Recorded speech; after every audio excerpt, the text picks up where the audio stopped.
Hello everyone and welcome to the Animezilia, and today let's talk about Doctor Stone, episode 17. Yes, the end of the father flashback, and how the world and how the village, ended and started. But probably not the last time we visit these characters. Because honestly, I feel like there should be more to the story. And I think as we go through the Doctor Stone anime series, we should see more of it. Now, first things first, yes, this review is late, and I do apologise for that. It's just I've been super busy with Comic-Con and work. I just haven't had time to do any of it. Anyway, this episode was a very emotional, heavy episode, as we have the flashbacks for pretty much the whole episode, with a little bit of the village in present day. And its conclusion to the backstory was sad, yet realistic, and I really did appreciate that aspect. So then, we have a situation where the world's being petrified, as we know. So then, Shamil, Connie, and Lillian end up going down to Earth, as they are the characters that believe they have the least amount to lose if they get petrified once they land on the planet. But they land off course, and the sea is where they end up. Now, they're upside down, so that oxygen is very kind of limited because they're breathing and they're upside down, their blood's rushing to their head, as well as the fact is if they open the hatch, they're going to drown. So this causes the others to descend to help them out. And we see Byakuya rowing a little tiny rowboat to basically save them. Now I've seen a couple of people say that this was overreacting, why strain yourself to save these characters? But to me, it makes a lot of sense. Byakuya's actions here were realistic, as they are half of the world's current remaining survivors in this space pod, so if you have a chance to help them, you certainly would, because you'll survive more in bigger numbers. And Byakuya obviously knows this, so he's smart enough to go out and actually help. Now, after they explored the island, they find out no one else survived. So they all have to band together and work for themselves, and the husband and wife combo that we saw last episode, they end up having children. And we also see Shamil and Connie get together, they get married, and they have kids later on. But we don't see any results from Byakuya or Lillian. So maybe something might come later on, maybe nothing happened. I don't know. They keep teasing something like chemistry between those two. So there is a possibility. Now then, the scene with Lillian singing and getting overwhelmed and tearing up was absolutely brilliant. We hear the first song that she ever heard. This is from this record player that we heard that she found in the trash last time, and we know that she's come from a poor family and background. We actually see a picture of her on the floor listening, with the father just sat in a chair drinking like a drunken bum. And this whole scene just shows her passion and her love for music, and it was brilliant. As we see her get a bit upset, she starts tearing up at the fact that she's finally realised that there's a possibility that her favourite music, like the Beatles and other great bands, are gone for good. So seeing her passion, her emotion, was great for her character, and it adds more layers to it. Speaking of her character though, throughout this entire flashback, she doesn't look like she aged that much. Her clothes look like they're a bit ragged, but that's to be expected when you're stranded on an island. Now as we move along through the episode, we continue more with the emotional aspect. This comes from Shamil, and this follows his reaction to Connie's death. And this was actually a great thing for his character, because honestly, I don't really care much for this character of Shamil. But these last few minutes of his life and this good part of development was brilliant. As this guy who never wanted or thought that he would have a family is finally happy and content. He's grateful for the time that he's had with Connie and his children, and, he's managed to find love and happiness. And he's had fun doing so.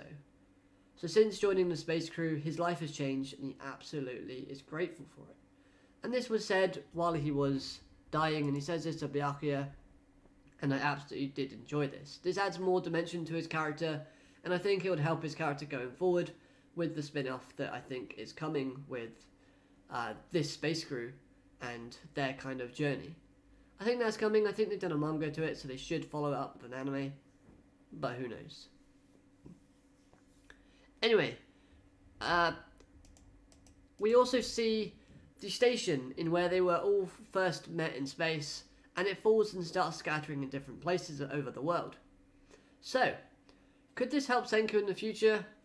Who knows? I honestly can't remember if it has helped him in a manga before, but I don't think it does yet, but I'm pretty sure it might later on. Oh, and the most important part that I'd really almost just forgotten was a preview of where all this petrification business started. As they all come to the conclusion that the petrification must have started somewhere in or near South Africa, thanks to backlogging social media posts and other information that they managed to find. Because basically they kind of used the method of, right, look where the last recorded was, and backtrack. So when the first recorded was, that's where it started. Now, to end off, we get some village content. So we have Senku and Ruri basically walking towards the graves and the cemetery, and this scene was nice, as well as we see the love and admiration from Byakuya to Senku.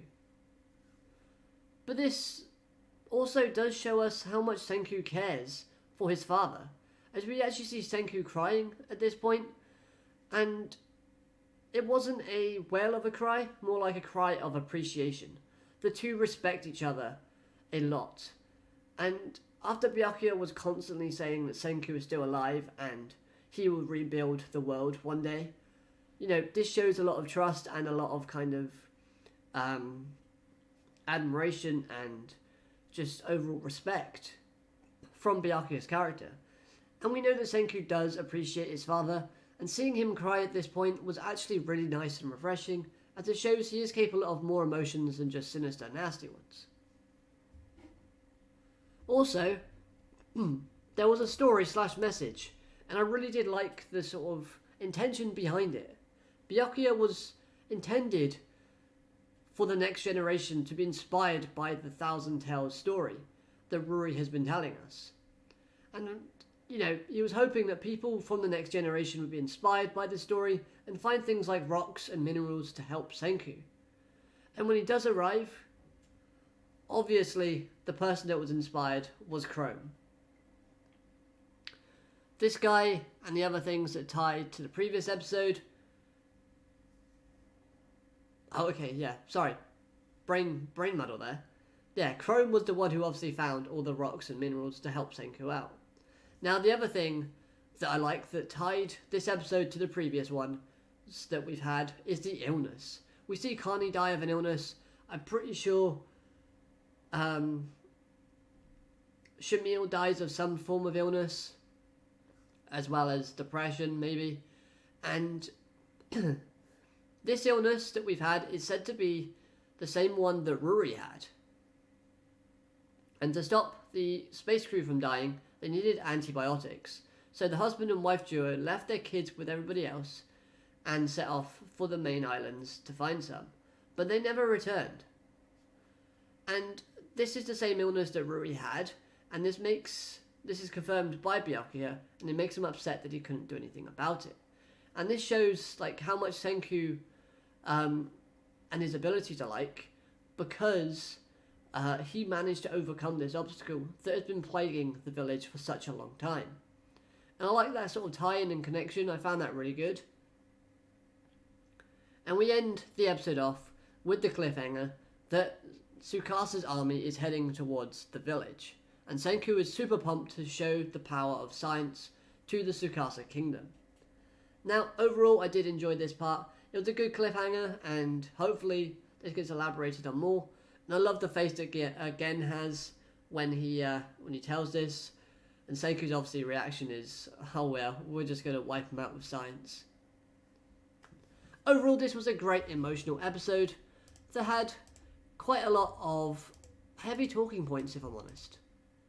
We see just how they struggled to keep going and how things went together and how they had to work as a unit in order to create a situation where they could gift the generation a chance of surviving.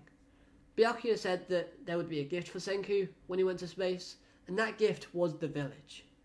And I thought that was a really good idea, and even Senku admits that without the gift, he would be very, very stuck. Now, we do get a small amount of comedy in this episode, which isn't needed, but it was quite funny to see, and that was the old buff dude out drinking the scum, Magma, and his underling. I thought that was pretty cool. Nice little bit of comedy. Didn't really need it, but it was quite good to fit that in. Overall, I really enjoyed this episode. I hope you did as well. I'd recommend it to anyone that hasn't seen it and watch it with the last episode because you won't really know what's going on. But other than that, I hope you've all enjoyed. If you have, smash that like button. Subscribe if you're new so you never miss a video from me. And until next time, I hope you have an amazing day and I'll be catching you next time. Goodbye for now.